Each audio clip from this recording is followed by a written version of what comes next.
Chers internautes de RMZ, suivez votre émission Ma Commune tous les samedis de 10h à 11h sur notre plateforme digitale Facebook et YouTube de la radio municipale de Ziguinchor, la RMZ.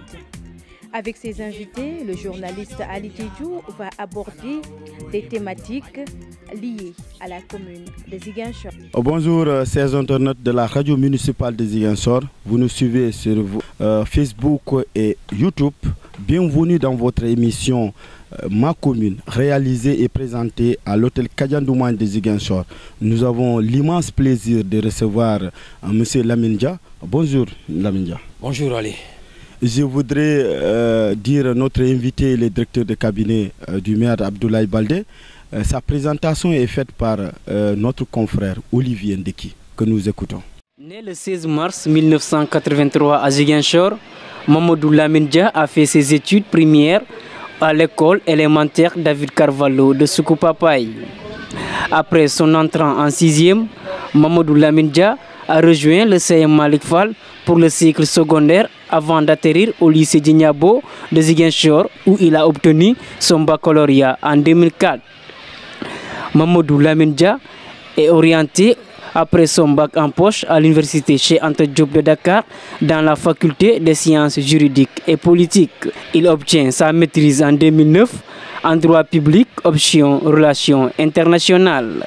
Recruté à la mairie de Ziguinchor en 2014 comme agent d'administration à l'ex-direction du développement local, Lamine n'a pas tardé à impressionner le maire Abdoulaye Baldé qui a fait de lui son conseiller technique chargé des affaires juridiques en 2016. Comme le dit l'adage, seul le travail paye. Lamine Dia, par son charisme, son savoir-faire, est devenu le directeur de cabinet du maire, le docteur Abdoulaye Baldé, en 2019, un poste qu'il occupe jusqu'à présent. Mamadou Lamine Dia est aussi passionné par la politique. D'ailleurs, il est le coordonnateur des jeunes centristes de la commune de Ziguinchor, comprenez par là l'UCS, le parti du président, le docteur Abdoulaye Baldé. Mamadou Lamine Dia est aussi le vice-président des relations internationales de l'Union nationale des jeunes centristes. A rappeler que hormis ses fonctions, Mamadou Lamine Dia fut délégué des étudiants à la fac de 2009 à 2010. Membre du FOSCO du lycée Djignabo.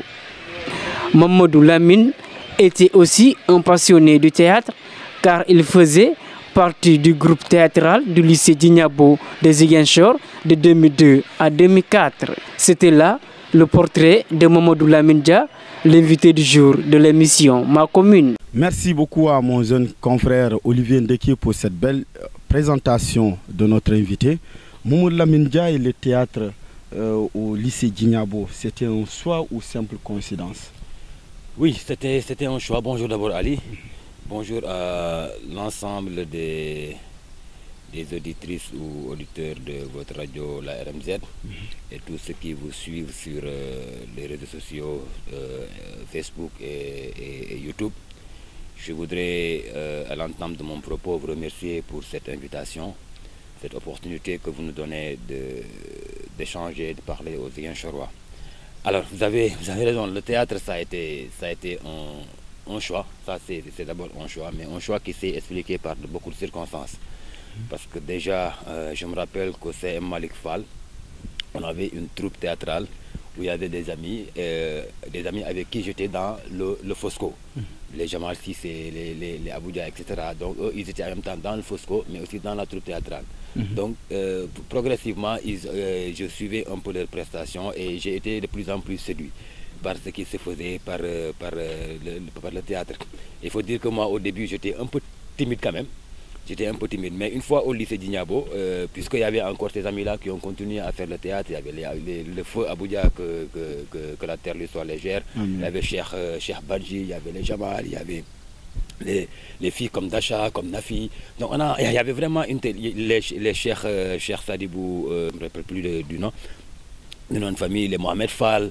Donc ils étaient dans la troupe et moi aussi je suis venu, j'ai intégré et les débuts n'étaient pas du tout évidents parce que comme je l'ai dit tout à l'heure, j'étais quand même un peu du genre, un peu timide. Mais avec l'aide de nos encadreurs, en l'occurrence Abdoulaye Sidibé et Daman Sissoko, que je remercie de passage et à qui je rends un vibrant hommage aujourd'hui, nous avons appris à aller au-delà de nous-mêmes, nous avons appris à ressortir ce qui était en nous, et il faut dire que le théâtre a beaucoup contribué à faire de nous aujourd'hui ce que nous sommes, en tout cas sur le domaine je vais dire, cette capacité aujourd'hui de pouvoir parler en public, cette capacité de pouvoir s'exprimer où on veut, quand on veut. Je pense que ça, nous l'avons appris à travers le théâtre.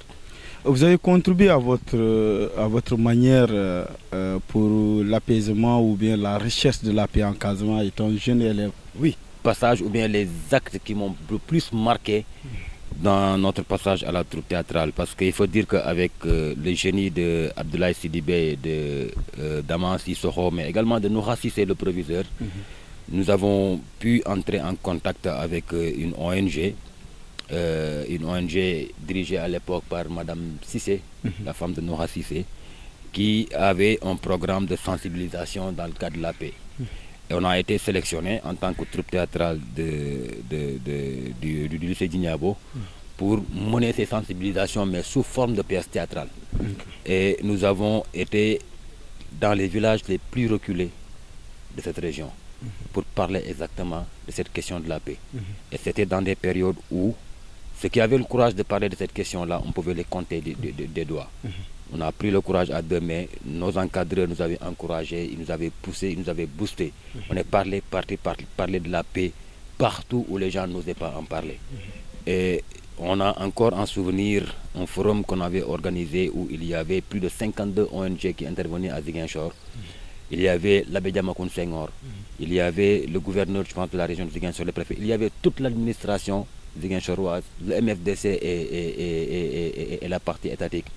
On a fait une prestation devant ces gens-là. Je me rappelle que ce jour-là, l'abbé Diamacoune avait pris la parole lors de ce forum pour nous dire « C'est pour vous que nous nous battons. Et si vous voulez la paix, nous aurons la paix. » Je pense que ce jour-là a été un moment très fort dans notre cursus en tant que jeune élève, de s'être impliqué à ce niveau dans la sensibilisation pour la recherche de la paix en Casamance. Aujourd'hui, même si on ne peut pas dire qu'il y a une paix définitive, mais on peut se vanter d'avoir contribué à amener cette situation d'accalmie aujourd'hui que nous vivons. Et c'est d'ailleurs l'occasion pour nous d'encourager ou bien d'exiger fortement des deux parties de renforcer les efforts pour que nous puissions, une fois de bon, aller vers cette paix définitive. Mais en tout cas, ça a été un passage très intéressant, très important dans notre vie. Donc selon vous, le théâtre est un instrument de recherche de paix, de cohésion sociale? Mais le théâtre, comme d'ailleurs la culture de manière générale, est un vecteur de paix, est un vecteur de rassemblement social, est un vecteur de communion. Nous avons, à travers le théâtre, lancé des messages assez forts, qui sont partis très loin. On avait des pièces de théâtre qu'on appelait la paix au nom du peuple. On avait d'abord une pièce qu'on a appelée Zakuj. Dans cette pièce-là, on pointait du doigt et l'État et le MFDC par rapport à leur responsabilité dans cette affaire-là. Que nous, on n'avait pas à payer les pots cassés de tout ce qui venait, parce qu'on avait cette malheur d'être né dans ce conflit, d'être grandi dans ce conflit, et on voulait la paix.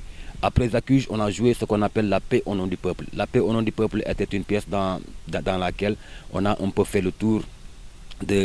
On s'est retrouvé dans une situation où une maman avait un de ses enfants qui était dans l'armée sénégalaise, un autre de ses enfants qui était dans le MFDC, et avec toutes les conséquences que cela a pu créer dans le cadre familial, avec l'accident qu'elle-même a eu après avoir perdu son pied avec une mine, et tout ce que cela a amené comme conséquence. Mais ces pièces-là, une fois qu'on les jouait devant le public, il y a eu forcément des larmes qui ont été versées parce que les gens ont été sensibles au message qui était lancé par rapport à ce thème. Donc je pense que le théâtre est vraiment un vecteur de paix, est vraiment un vecteur de stabilité sociale. Les gens doivent pouvoir aujourd'hui insister encore sur ces aspects-là. Au-delà du théâtre, même dans la culture de façon générale, la culture, je pense, que peut apporter beaucoup de choses dans la recherche de la paix, dans la stabilité sociale que nous cherchons. Voilà, merci beaucoup Mohamed Lamine Dia. Je vous rappelle que vous suivez votre émission Ma Commune. Ce numéro est réalisé et présenté à l'hôtel Kadiandoumaï. Cet endroit vraiment qui reflète la beauté de la commune de Ziguinchor, comme je l'ai dit, Nous sommes fiers d'être de cette commune et cette commune, nous invitons en tout cas l'ensemble des populations du monde entier de venir visiter cette belle ville de Ziguinchor qui se trouve ici, la commune de Ziguinchor qui se trouve dans ce pays, le Sénégal. En tout cas, la Casamance se retrouve à Ziguinchor, les mangroves, partout vous voyez la beauté de cette belle ville. Lamine Dia, je voudrais revenir pour dire l'UCAD a marqué votre vie. Est-ce que vous pourriez nous parler de votre passage dans ce temple du savoir? Oui, l'université Cheikh Anta Diop de Dakar est aussi un lieu où on s'est formé. Au-delà de la formation académique, c'est aussi un lieu de formation de façon générale dans la vie humaine. Parce qu'une fois à l'université, toutes les réalités qu'on avait l'habitude de vivre changent automatiquement. On quitte chez soi, on laisse les parents derrière, on va pour étudier et généralement, moi j'avais la chance d'avoir des parents à Dakar, mais il y a beaucoup d'étudiants qui n'ont pas eu cette chance d'avoir des parents à Dakar, donc qui sont venus et qui sont laissés à eux-mêmes. Mais malgré tout, les gens se sont battus. Ça a été quand même un passage très intéressant dans notre vie parce qu'à partir de là, on a aussi appris à comprendre et à accepter la vie telle qu'elle se présentait devant nous. Donc moi, j'ai eu mon bac en 2004 comme votre Olivier vient de le dire tout à l'heure dans sa présentation, que je remercie d'ailleurs de passage pour ce portrait. Alors, j'ai eu mon bac en 2004. Une fois à l'université, j'ai été orienté à la faculté des sciences juridiques et politiques.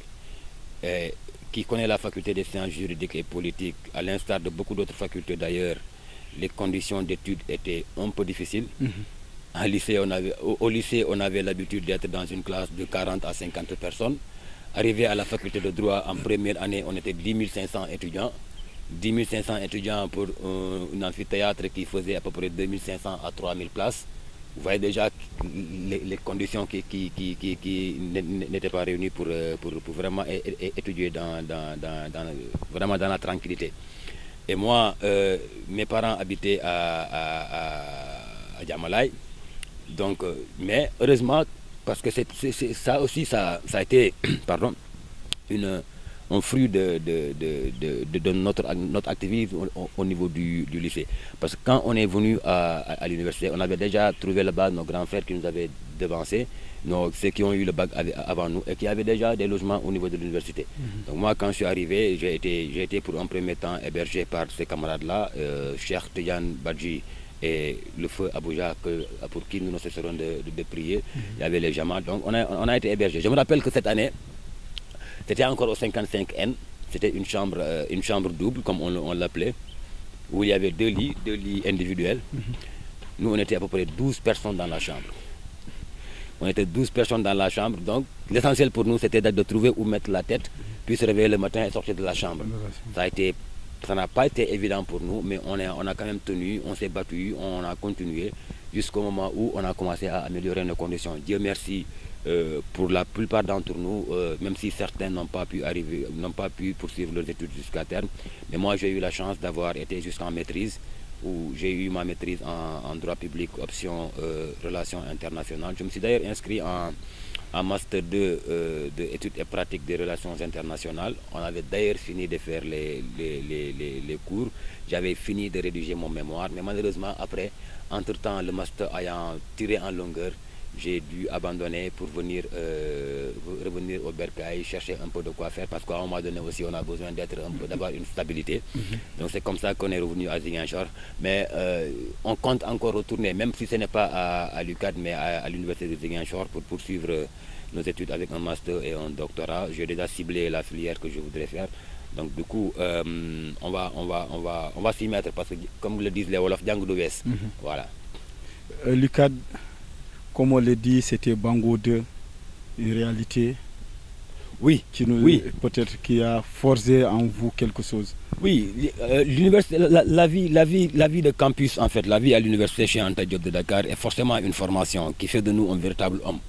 Parce qu'en réalité, au-delà des conditions que je viens d'évoquer par rapport aux conditions d'hébergement, si on n'a pas la chance d'avoir des parents au sein à Dakar et qu'on n'a pas la chance d'avoir des amis qui ont des chambres et qui peuvent nous héberger, imaginez quelqu'un qui habite à Kermbaïfal, qui se doit tous les matins de se réveiller très tôt pour espérer avoir une place dans l'amphi et faire cours. À défaut, venir être dans une chambre où vous êtes entre 12 à 15 personnes. Naturellement, les conditions là ne sont pas réunies. Mais au-delà, même au-delà des conditions d'hébergement, tu vois, dans les amphithéâtres, les gens on n'a pas la possibilité de suivre convenablement les cours parce que voilà, c'est 5000 étudiants qui sont là, un professeur devant là-bas avec son micro qui explique. Nous, on avait l'habitude dans les classes, quand on était au lycée, quand le professeur explique, tu n'as pas compris, tu lèves la main, tu dis, monsieur, je n'ai pas compris, il réexplique, tu as le droit de poser des questions, mais ça ne se passe pas comme ça à l'université. Pour déjà la restauration, tu peux venir devant un restaurant à midi et manger à 15h. Donc, toutes ces conditions-là ont fait que vraiment, ça apprend aux gens de se forger, de comprendre les difficultés de la vie et d'apprendre à les affronter. Donc, c'est essentiellement les leçons que nous avons tirées de l'université. C'est pour cette raison d'ailleurs qu'aujourd'hui, quelles que soient les situations devant lesquelles on se trouve, on se débrouille pour aller au-delà, on se débrouille pour s'en sortir parce qu'on a déjà été formaté dans ça. Je vous rappelle que vous suivez votre émission Ma Commune de tous les samedis. Nous sommes à l'hôtel Kadiandoumagne pour la réalisation et la présentation de cette émission. Monsieur Dia, je rappelle que vous êtes juriste de formation, comme vous l'avez dit. Mais aujourd'hui, si on vous pose la question, c'est quoi la décentralisation? Alors, la décentralisation n'est rien d'autre qu'une technique de transfert de compétences au niveau local. C'est-à-dire, il y a des assemblées élues par les peuples au niveau local qu'on appelle les conseils départementaux et les conseils municipaux. Et ces assemblées sont dirigées par un président de conseil départemental et un maire. Toutes les compétences que gèrent aujourd'hui ces instances-là sont des compétences qui, en amont, sont des compétences de l'État central. Mais pour une meilleure gestion du pays, pour une gouvernance de proximité, pour une meilleure prise en charge des préoccupations des populations au niveau local, l'État central a estimé qu'il fallait aller vers un processus qui permettait de décentraliser un certain nombre de pouvoirs, de décentraliser un certain nombre d'actions qui permettaient à ces assemblées-là de prendre en charge de manière locale les préoccupations locales. Donc c'est cette technique de transfert de compétences au niveau local qu'on appelle la décentralisation. Vous avez parlé de domaines de compétences. Lesquels sont ces domaines de compétences? Alors, les domaines de compétences qui font l'objet de transfert au niveau des communes ou des départements sont, à la lecture des textes, sont au nombre de 9 domaines. Il y a l'éducation, il y a la santé, il y a l'environnement, il y a la culture, il y a le sport, il y a l'urbanisme et le cadre de vie, il y a la gestion du domaine national. Donc il y a 9 domaines de façon générale, même si je ne les retiens pas tous, mais à travers les textes, il y a 9 domaines de compétences transférées qui ont été donnés à ces collectivités. Maintenant, il faut comprendre que dans chaque domaine, c'est pour cela que moi je n'aime pas toujours parler de compétences transférées, je parle de domaine à compétences transférées. Parce que ce n'est pas l'ensemble des compétences d'un domaine qui sont transférées, mais c'est une partie des compétences qui sont transférées. Si on prend par exemple l'exemple de l'éducation, on sait que dans l'éducation, la compétence des communes se limite au préscolaire et à l'élémentaire. En matière de santé par exemple, on sait que la compétence de la commune se limite aux cases de santé et aux postes de santé et aux centres de santé. Les hôpitaux ne sont pas dans la compétence des communes. Donc c'est la même chose dans tous les autres domaines à compétences transférées. Il y a des attributions expressément citées qui entrent dans le cadre de ce qui a été transféré aux collectivités territoriales, et le reste est dirigé et géré encore par l'État central ou par le conseil départemental. Oui, vous avez dit, mais cette décentralisation, c'est une réalité dans le fonctionnement des collectivités locales, ou bien souvent les gens pensent qu'il n'y a pas réellement une décentralisation dans la réalité des faits? Bon, écoutez, je pense qu'en fait, dire qu'il n'y a pas de décentralisation, ce serait quand même trop dire. Mais il faut dire qu'on est encore dans un processus qui n'est pas encore achevé. Mais qui même dans sa version actuelle, peut avoir des limites. Maintenant, c'est une œuvre humaine. Il faut que les gens acceptent qu'elle ne soit pas parfaite. mais aussi qu'on accepte d'améliorer. Parce qu'au jour d'aujourd'hui,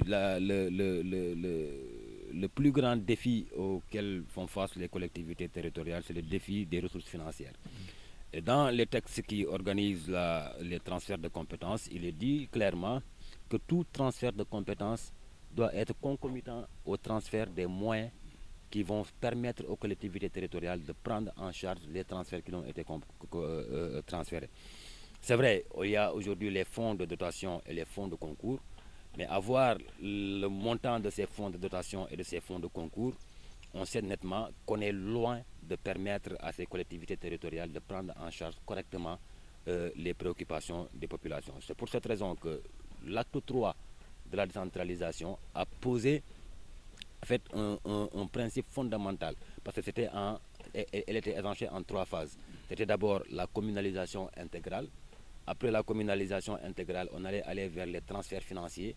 Et après les transferts financiers, on allait marcher vers la cohérence territoriale.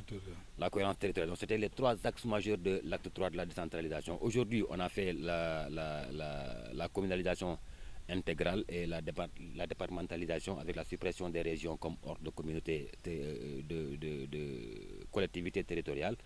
Mais sur le point des transferts financiers, je pense qu'il y a encore beaucoup d'efforts à faire.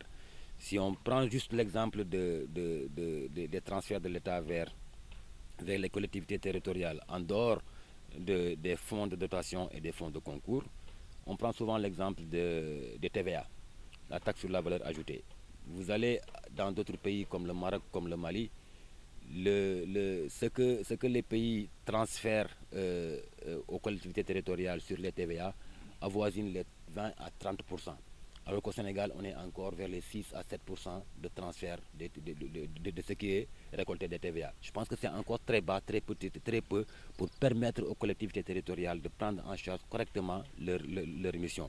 Donc il faudrait que très rapidement, l'État et l'ensemble des acteurs, en tout cas de la décentralisation, puissent se retrouver et réfléchir autour de solutions qui permettent aux collectivités territoriales d'avoir une autonomie financière.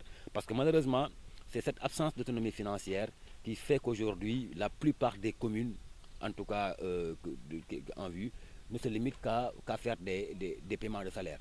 N'ont pas d'investissement, ne font pas grand-chose. Et c'est vraiment dommage.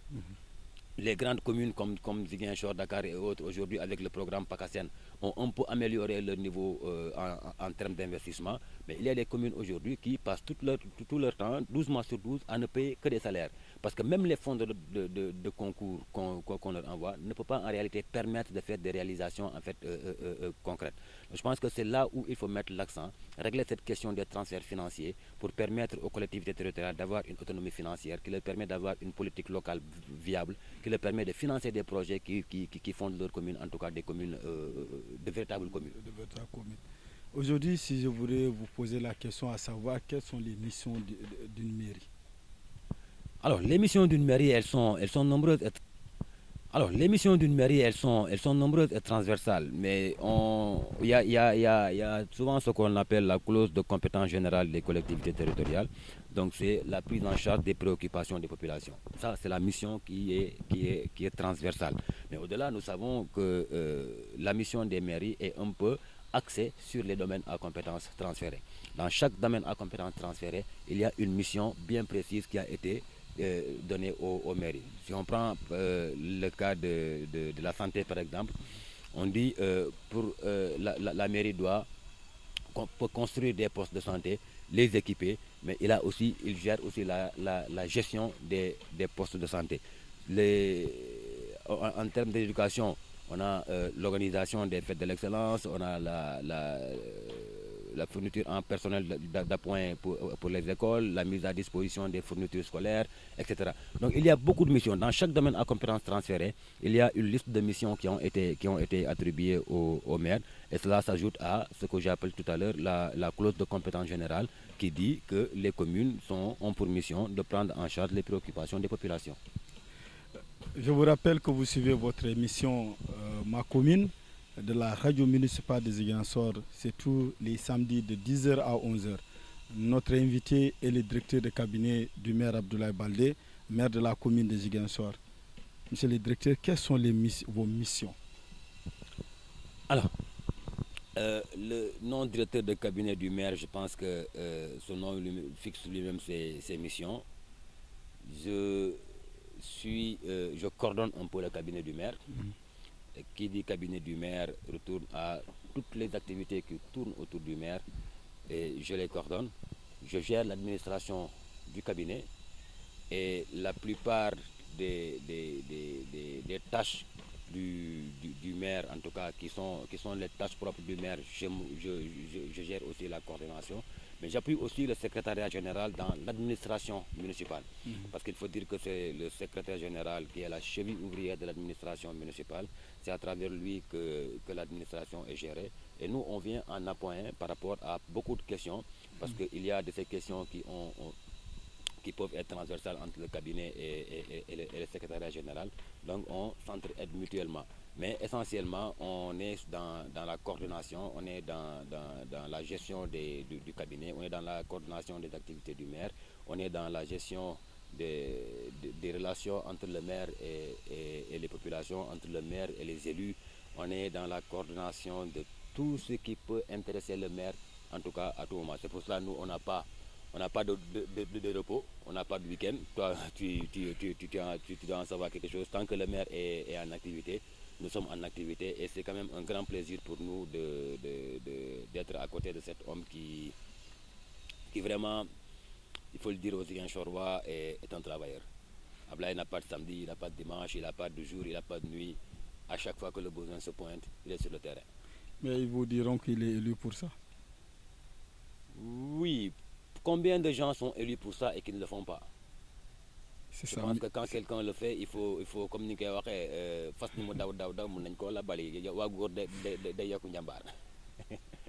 Mais souvent, le cabinet, on vous reproche que pour voir le maire, c'est extrêmement difficile à votre niveau. Comment vous vous organisez pour les audiences du maire? Ah mais écoutez, je pense que là aussi, c'est peut-être l'occasion pour moi de solliciter l'indulgence des populations. Parce que c'est vrai, quand nous sommes arrivés à la tête du cabinet, on a essayé d'amener une organisation interne. Parce que le premier constat qu'on avait fait est que à chaque fois que le maire était là, les gens venaient de partout, il y avait du monde, tout le monde venait pour voir le maire directement. Et le maire, en tant qu'être humain, il travaille jusqu'à un certain moment, il se sent fatigué, il doit rentrer parce qu'il doit aussi se reposer, il doit aller manger comme tout être humain. Il arrive qu'au moment où il doit descendre, il y a encore des gens qui ont passé toute la journée au cabinet qui n'ont pas pu être reçus. Et ces gens-là, naturellement, vont rentrer fâchés. Nous, on s'est dit en interne, écoutez, il faut qu'on change de méthode si on veut mettre le maire à l'aise. Et on est venu, on a instauré un système avec des fiches de demande d'audience. Je dis aux assistantes du maire que désormais, toute personne qui vient pour voir le maire n'a qu'à remplir la fiche de demande d'audience et partir. Nous, parce que sur la demande de fiche d'audience, on pouvait tout de suite après le soumettre au maire pour avoir un calendrier des rencontres. Maintenant, il est aussi évident que le maire ne peut pas recevoir tout le monde. Le maire a aussi ses collaborateurs, il a ses adjoints, il a son directeur de cabinet, il a son secrétaire général, il a ses directions, il a ses services. En fonction de l'objet de la demande d'audience, on peut orienter la personne vers un des adjoints au maire, vers le secrétariat général, vers le cabinet du maire ou vers une direction de la mairie parce qu'on estime que c'est à ce niveau que sa demande doit être traitée. Malheureusement, les gens, la plupart du temps, ne comprennent pas ça. Ils pensent qu'ils ne doivent voir que le maire, rien que le maire. Mais il faut qu'ils comprennent aussi que dans le fonctionnement interne, ce n'est pas pour rien que le maire a des collaborateurs. Maintenant, s'il y a des questions qui ont été transmises à une direction, à un adjoint au maire, au secrétaire général ou au cabinet, et qu'on n'a pas pu trouver une solution qu'on doit proposer au maire, on pourrait toujours s'organiser pour essayer d'organiser une rencontre avec le maire. Donc, pour ça, il n'y a pas de souci. On ne refuse pas que les gens voient le maire, mais on travaille juste à organiser les rencontres du maire pour que personne ne soit lésé dans ce qui se fait. Dans ce qui se fait. Oulé, Lamine Dia, aujourd'hui, après 2 mandats à la tête de la mairie de Ziguinchor, quel bilan tirez-vous de la gestion de Abdoulaye Baldé? Un bilan très satisfaisant. Et ça, je le dis avec beaucoup de joie. Parce qu'en 2009, j'ai eu la chance d'être parmi ceux-là qui ont participé au combat pour faire de Abdoulaye Baldé le maire de Ziguinchor. Nous, on était encore dans le campus universitaire. J'étais membre du mouvement qu'on appelait les bâtisseurs, avec les Abbas Sow, les Amadou Magendaou, bon, ils sont nombreux. Et on s'est battu à côté de beaucoup d'autres mouvements de soutien, à côté des instances régulières du parti d'alors, le PDS, où il était. On s'est battu en tant que jeune Ziguinchorois parce qu'on avait soif de changement à Ziguinchor. Et en 2009, on a réussi à installer Abdoulaye Baldé à la tête de la mairie de Ziguinchor avec beaucoup d'espoir. L'espoir de voir notre ville évoluer. Espoir de voir les préoccupations fondamentales des populations de Ziguinchor prises en charge.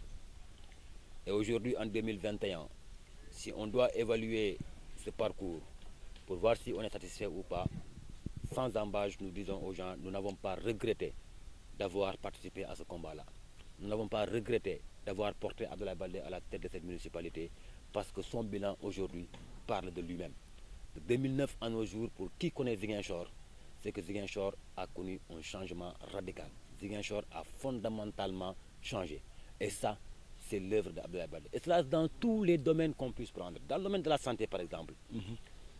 Si vous vous rappelez un peu l'histoire du départ des Chinois de l'hôpital Silence, du centre de santé, après la petite histoire qu'il y a eu entre Ouad et l'État chinois, et les Chinois avaient quitté le pays, et donc ils étaient sortis de toutes les structures de santé dans lesquelles ils étaient, y compris le centre de santé de Ziguinchor.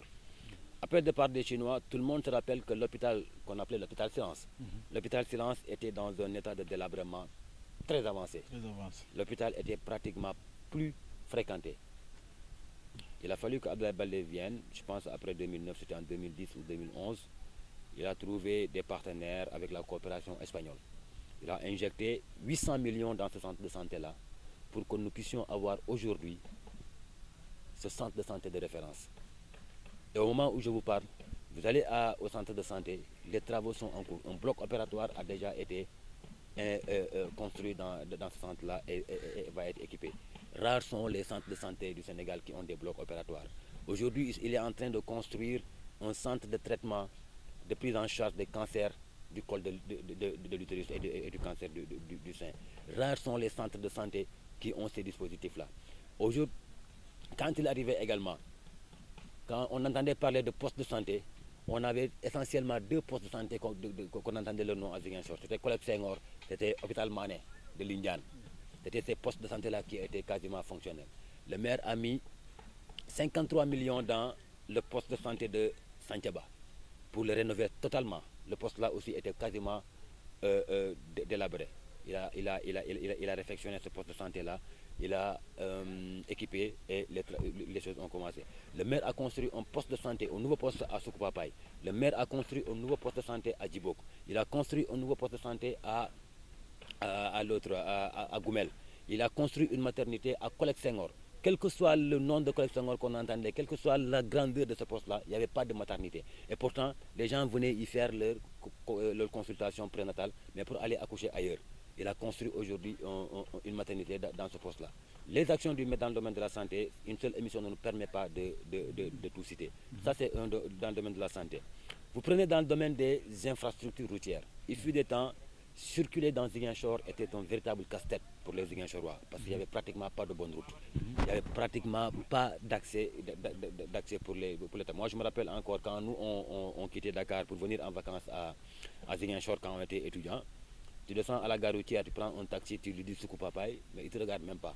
Soit il t'amène jusqu'à Koloban, à l'école, tu descends, et puis tu as ta valise sur la tête, tu marches la distance qui reste pour arriver chez toi. Aujourd'hui, cela est un vieux souvenir pour beaucoup de quartiers à Ziguinchor. Vous allez à Yamatogne, vous allez à Kadior, vous allez à Lindiane, vous allez à Santhiaba.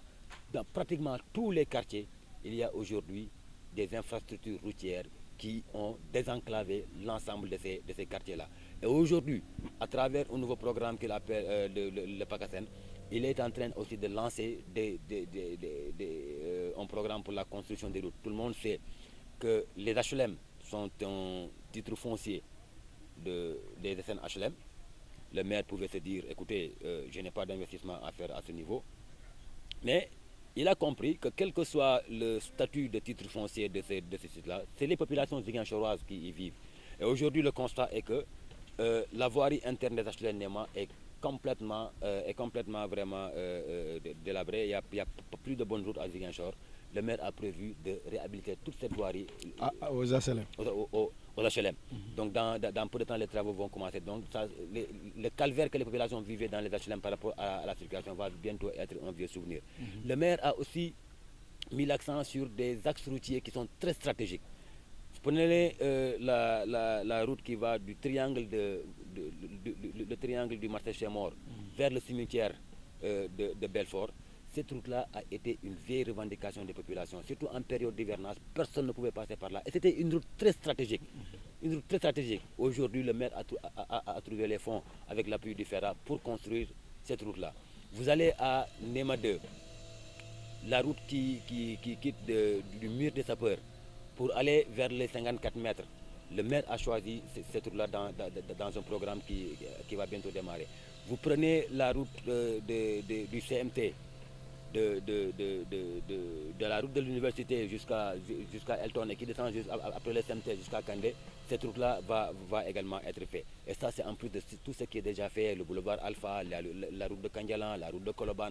Je pense qu'en termes d'infrastructure routière également, les gens doivent avoir l'honnêteté de dire que réellement, entre 2009 à nos jours, beaucoup d'efforts ont été faits. Et dans tous les autres domaines, je pourrais me mettre à énumérer les réalisations que le maire a déjà fait, on n'en finira jamais. C'est pour dire que nous sommes aujourd'hui fiers, nous sommes aujourd'hui très heureux de pouvoir se dire, en 2009, on avait contribué à mettre cet homme-là à la tête de cette municipalité. Et c'est lui qui aujourd'hui est en train de changer fondamentalement le visage de Ziguinchor. C'est lui qui aujourd'hui a fait de Ziguinchor cette ville moderne qu'elle est aujourd'hui. Parce qu'il fut des temps, on avait des difficultés pour amener des étrangers à Ziguinchor. Parce que tout était à refaire. Mais aujourd'hui, Ziguinchor peut être classé parmi les villes les plus belles de ce pays parce qu'il y a un maire qui n'a de préoccupations que les préoccupations des Ziguinchorois. Oui, directeur de cabinet, c'est votre mission. Vous avez bien défendu le bilan de votre patron. Mais il y a des quartiers qui vous diront que nous n'avons pas encore vu de route, nous n'avons pas vu d'éclairage, les voitures de ramassage n'arrivent pas chez nous. On entend souvent les populations de Yoff, l'axe sud du côté de Kenya, les gens parlent aussi. Oui, vous savez, Ali, même Dieu a fait le monde en 7 jours. Et pourtant, un imam me dit 6 jours. Bon, 6 ou 7, c'est selon. De toute façon, nous, on nous a dit que c'est 7 jours. Ok, d'accord. Je ne vais pas entrer dans cette polémique entre imams. Mais je vous dis, même Dieu a fait le monde en 7 jours. Et pourtant, il a les capacités et les moyens de tout faire en un seul jour. Mais c'est une leçon qu'il a donnée ici à l'humanité, pour dire qu'il faut du temps à tout. Donc, Abdoulaye Baldé n'a pas la prétention de régler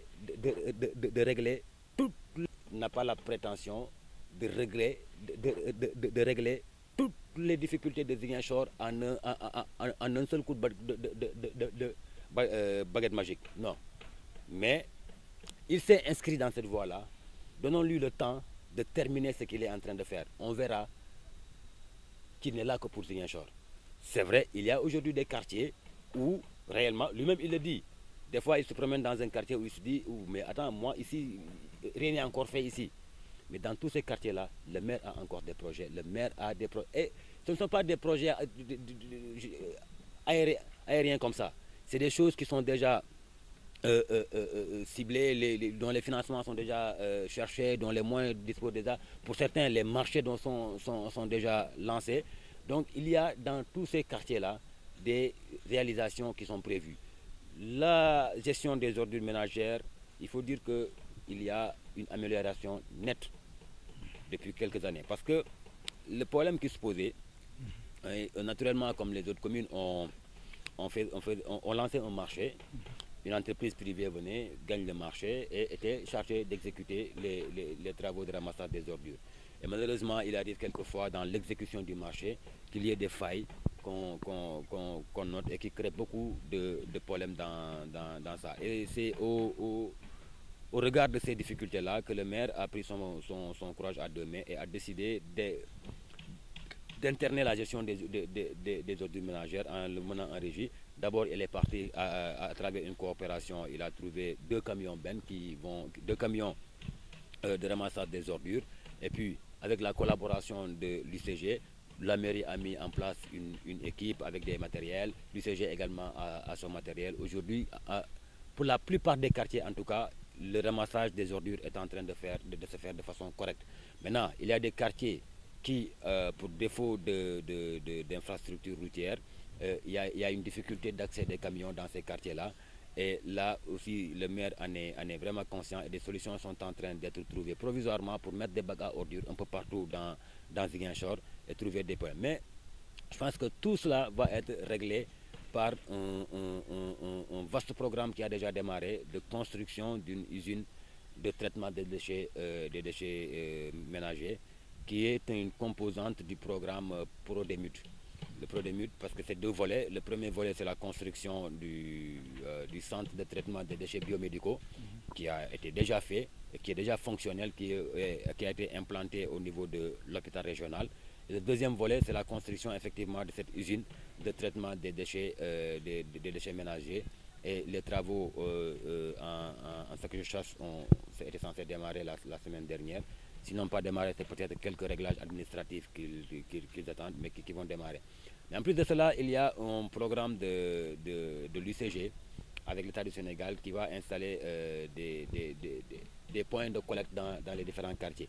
Donc il y a des sites qui ont été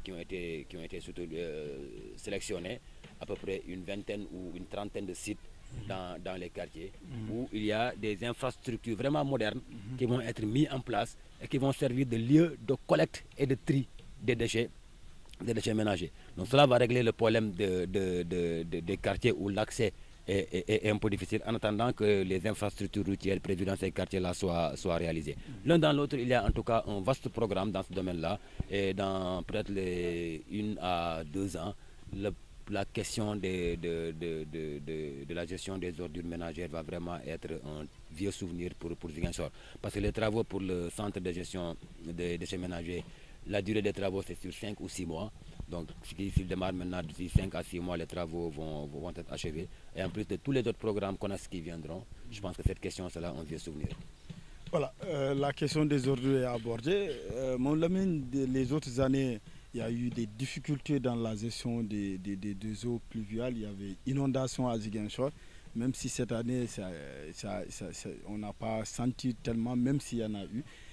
Quels sont les efforts qui ont été réalisés? Quels sont les projets pour régler définitivement cette question d'inondation à Ziguinchor?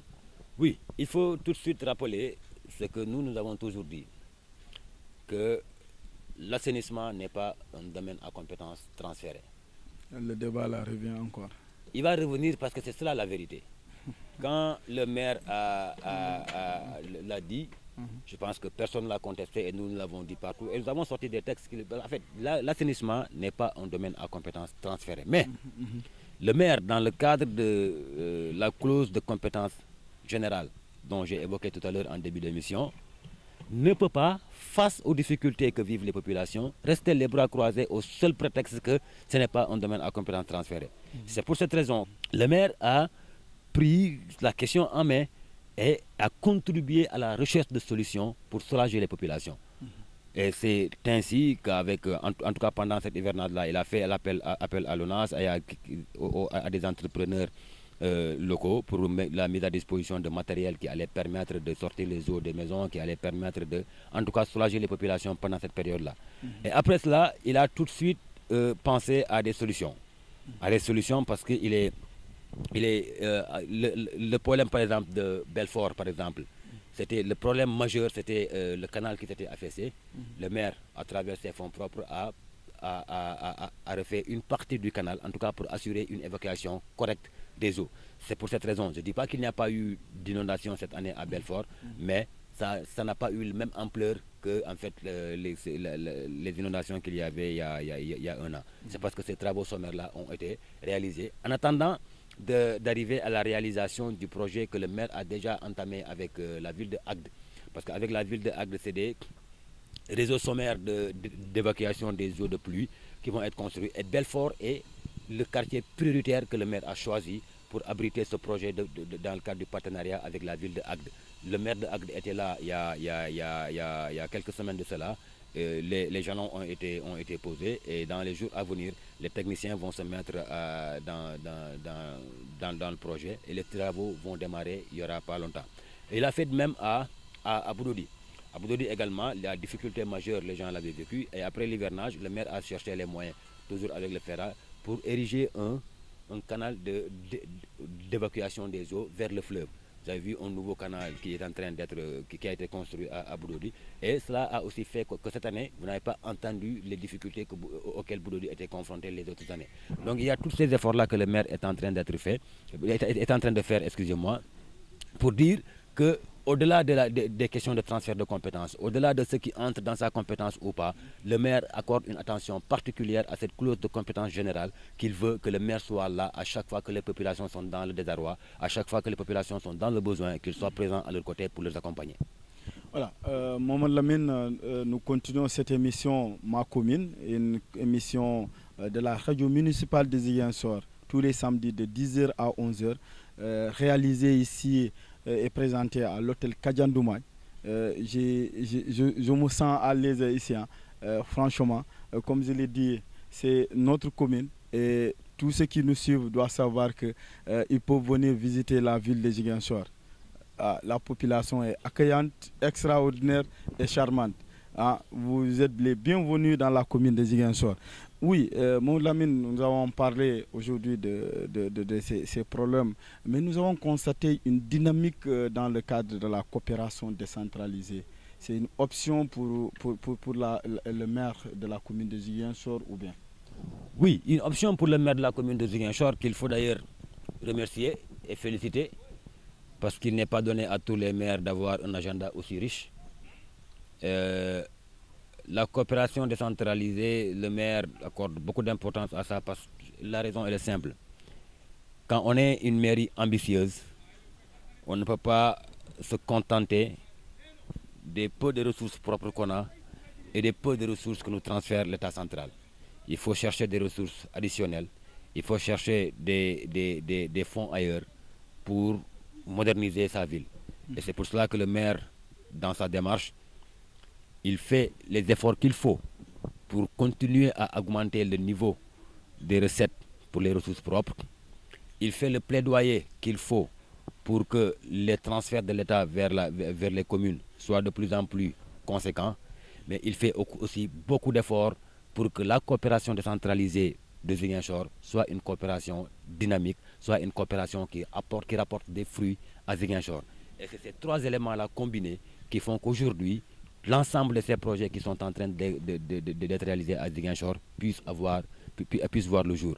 Donc je pense que si on n'avait pas une coopération décentralisée qui est si dynamique, il nous serait peut-être très difficile d'avoir certaines réalisations parce que ça, il faut le dire, les communes en tant que telles n'ont pas les ressources qu'il faut pour prendre en charge correctement la commune de réaliser des projets. Donc il faut naturellement se tourner vers cette coopération décentralisée qui permet aux collectivités territoriales de capter des ressources additionnelles et dérouler des programmes de développement.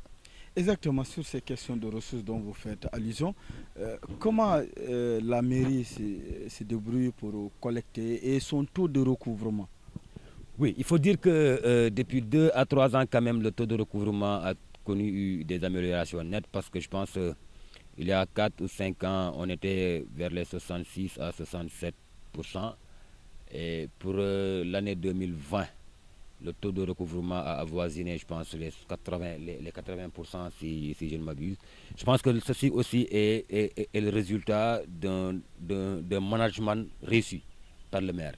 Parce qu'on se rappelle encore la réorganisation que le maire a fait il y a 2 ans en mettant en place des équipes vraiment qui ont permis aujourd'hui de faire ces résultats-là.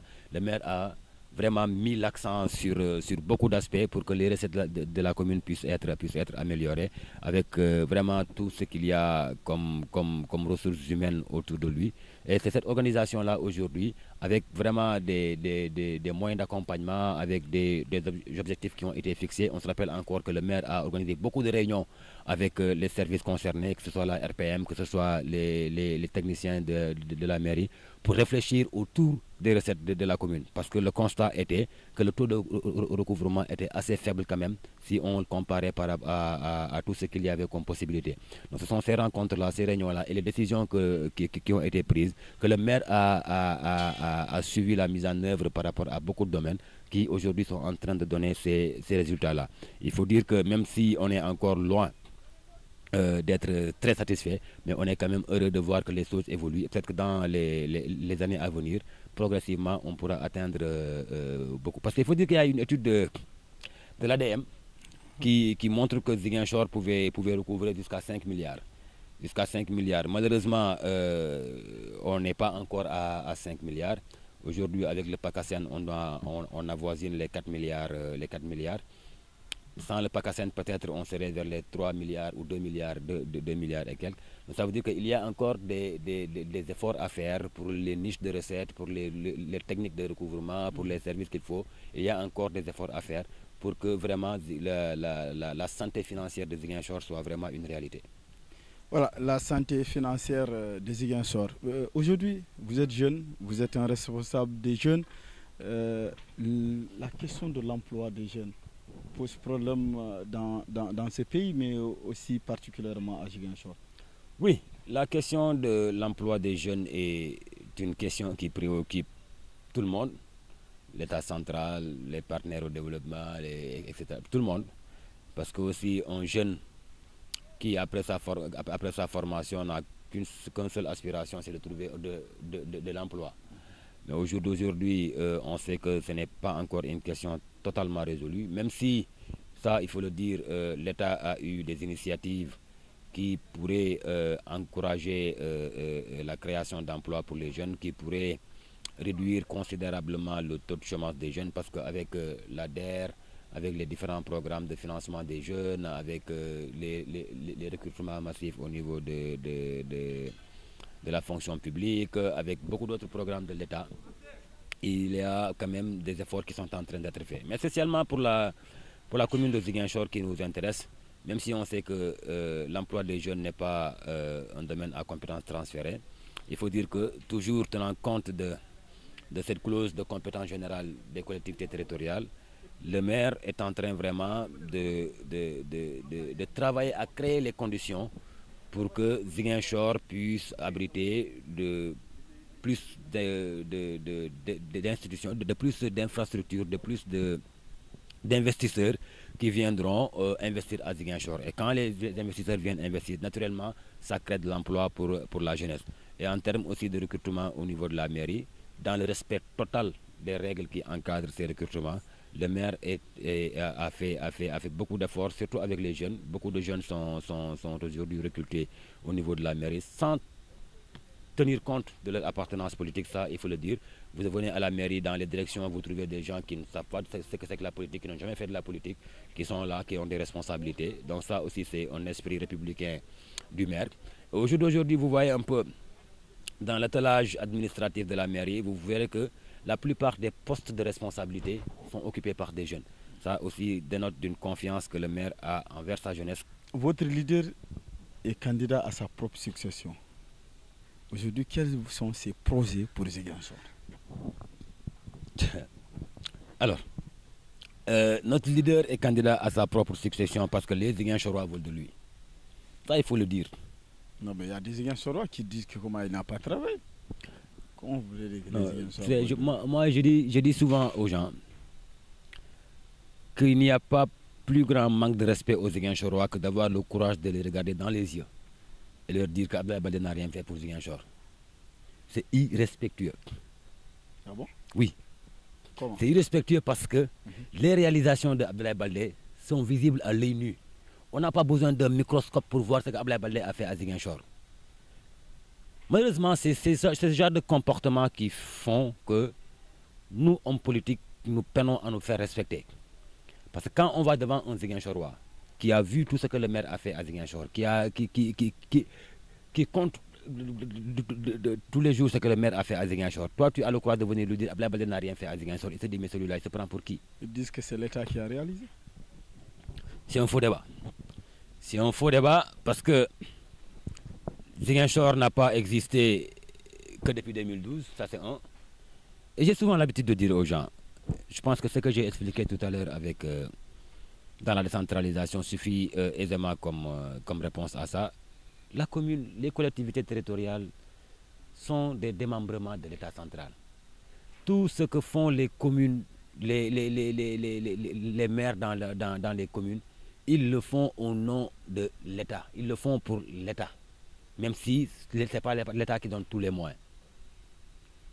Alors, on dit même, dans le texte même, on a dit que le maire est un agent de l'État.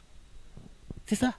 Donc l'État est obligé d'accompagner les communes. Parce que ce sont les compétences de l'État qui sont gérées au niveau communal. Et les textes disent clairement que tout transfert de compétences doit être concomitant au transfert des fonds nécessaires, des ressources nécessaires pour la prise en charge de ces compétences-là. Pourquoi les gens s'agrippent toujours sur cette notion de c'est l'État qui réalise, c'est l'État qui réalise? Je pense que c'est à la limite méconnaître la réalité de la décentralisation que de tenir de tels propos. Maintenant, il faut dire qu'il n'y a pas seulement que l'État qui réalise à Ziguinchor. Oui, l'État réalise à Ziguinchor. Parce que j'ai parlé tout à l'heure de PACASEN. PACASEN, c'est un fonds que l'État met à la disposition des collectivités territoriales qui ont été sélectionnées pour pouvoir dérouler des programmes sur la base de critères bien établis. Nous avons la chance d'avoir une bonne mairie. Nous avons la chance d'avoir un maire qui gère bien sa commune et qui a rempli les conditions qu'il faut pour être sélectionné dans PACASEN où il a bénéficié de 5 milliards sur 5 ans. J'ai parlé tout à l'heure de Promoville. Promoville est un programme de l'État déroulé par la mairie, etc., etc. Mais il n'y a pas seulement que des programmes de l'État, il y a des programmes que le maire déroule avec ses partenaires. Il y a des programmes que le maire déroule avec ses ressources propres. J'ai parlé tout à l'heure du partenariat avec la ville de Agde qui va mettre à Ziguinchor des réseaux secondaires de drainage de pluie. C'est à coup de milliards ce projet-là. Ce n'est pas l'État qui l'amène. Et pourtant, l'assainissement n'est pas en compétence à domaine transféré. Mais le maire s'est dit, dans le cadre de la clause de mes compétences, clause générale de compétences, je vais chercher les moyens pour soulager les Ziguinchorois. J'ai parlé tout à l'heure du poste de santé de Goumel. Ce n'est pas l'État qui l'a fait, c'est le maire avec ses partenaires des Émirats Arabes Unis. J'ai parlé tout à l'heure du poste de santé de Djibok. Ce n'est pas l'État qui l'a fait, c'est le maire qui l'a fait avec ses partenaires de KFW, etc., etc., etc. Il y a beaucoup de réalisations qui sont en train d'être faites aujourd'hui et qui ne sont pas le fait de l'État, mais qui sont le fait de la mairie et de ses partenaires. Maintenant, on ne peut pas continuer à regarder les Ziguinchorois et leur dire que c'est l'État qui réalise. L'État a l'obligation de faire des actions dans les communes parce que les communes gèrent les compétences de l'État. Voilà, mais vos projets aujourd'hui, vous avez eu à gérer, vous avez réalisé, mais quels sont véritablement les projets auxquels les Ziguinchorois peuvent s'attendre pour voter à Blabla? Oui, aujourd'hui, vous savez, le maire vient de lancer sa coalition. Ils sont en train de travailler autour d'un programme. On ne peut pas les devancer et commencer à sortir les projets. On laisse la primeur à la coalition de parler aux Ziguinchorois de leur programme. Maintenant, il y a des choses qui ont déjà été lancées. Par exemple, la construction de Zik City Center. Ça, c'est déjà quelque chose qui va démarrer. Hein, oui, mais ça va bientôt démarrer. Zik City Center qui va être une infrastructure vraiment révolutionnaire à Ziguinchor. Oui, il va avoir toutes les commodités dont Ziguinchor a besoin pour vraiment sa visibilité au niveau culturel, sportif, social, éducatif, etc. Il y a également l'aménagement de la baie de Boulouli qui va vraiment vraiment transformer le visage de Ziguinchor et beaucoup d'autres projets qui ont été déjà lancés. Maintenant, pour le programme en tant que tel, on laisse le soin à la coalition de parler aux Ziguinchorois et de leur dire qu'est-ce qui est prévu. Voilà, merci beaucoup à Mamadou Lamine Dia. Un réel plaisir de vous recevoir ici sur notre plateau. avec la radio municipale qui est en train de suivre son petit chemin. Peut-être que d'ici quelques années, nous allons grandir, mais on se débrouille avec les moyens du bord pour être au service des populations de Ziguinchor, au service de la commune de Ziguinchor. Merci d'avoir répondu à notre invitation. Merci, c'est un plaisir d'être avec vous et je vous souhaite plein succès. En tout cas, ça je vous l'ai toujours dit. Vous êtes en train de vous battre comme il se faut pour donner corps à ce bébé qui est en train qui est né. Je vous souhaite vraiment plein succès et vraiment beaucoup de réussite par rapport à ça et que demain on puisse arriver à avoir une télé, une radio municipale au grand bénéfice des Ziguinchorois. Vraiment, félicitations. Merci beaucoup. Merci à l'ensemble du personnel et à l'administration de l'hôtel Kadiandoumagne qui nous a permis de réaliser cette émission ici. Mais merci à l'ensemble de mon équipe de la radio municipale de Ziguinchor, à la caméra Paul Manga, réalisation Petit Olivier, et aussi merci beaucoup à Sega Bassen pour le montage, merci à Bigris pour du côté digital, à l'ensemble des auditeurs et auditrices de la radio municipale, des internautes. Je vous donne rendez-vous pour le samedi prochain avec un autre invité ici à l'hôtel Kadiandoumagne. Merci et au revoir. À la prochaine. Chers internautes de RMZ, suivez votre émission Ma Commune tous les samedis de 10h à 11h sur nos plateformes digitales Facebook et YouTube de la radio municipale de Ziguinchor, la RMZ. Avec ses invités, le journaliste Ali Tidjou va aborder des thématiques liées à la commune de Ziguinchor.